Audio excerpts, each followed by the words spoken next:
Me atrevería a decir que la colaboración es estrecha.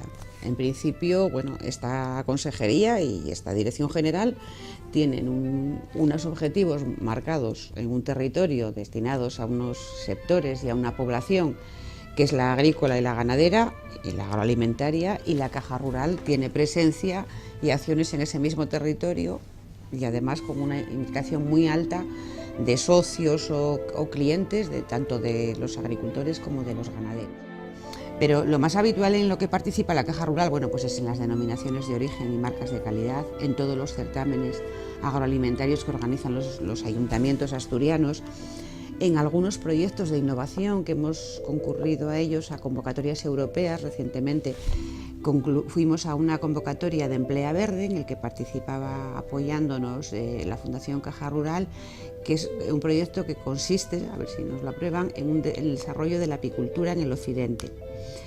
Y luego, bueno, pues en este momento ha culminado su actuación en el medio y su presencia en los distintos subsectores económicos del medio rural, bueno, firmando un convenio con los grupos de desarrollo rural, los 11 grupos que hay en Asturias, que tienen un presupuesto anual de en torno a 13 millones de euros.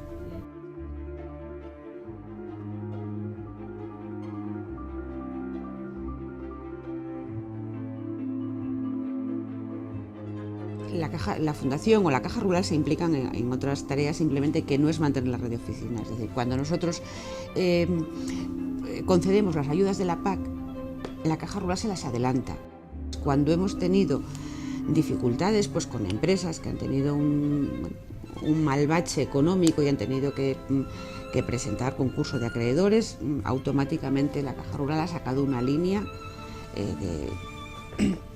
financiera prácticamente sin intereses, pues para que los afectados o los damnificados pudieran acogerse de manera inmediata.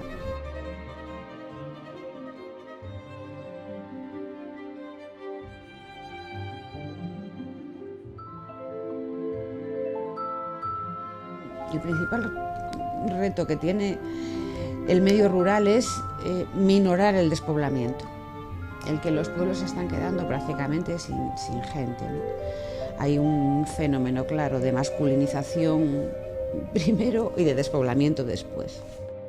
Hay más, tenemos ahora mismo que se va a empezar a aplicar en el nuevo periodo, el 2014-2020, las ayudas de la política agrícola común.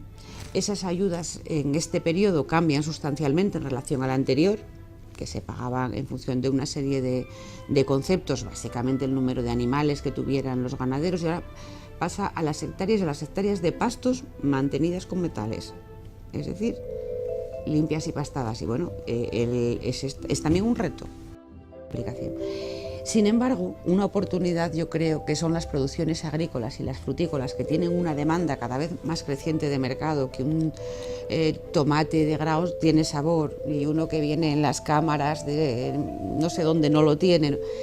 Hacer huerta es trabajo y con muy poco dinero financias, teniendo ya una producción anual que vendes a los pocos meses. Y eso que demanda el sector hostelero, que demanda la sociedad, pues tendríamos que estar en disposición de hecho, estamos planteándonos eso, pues proyectos demostrativos de producciones de huerta.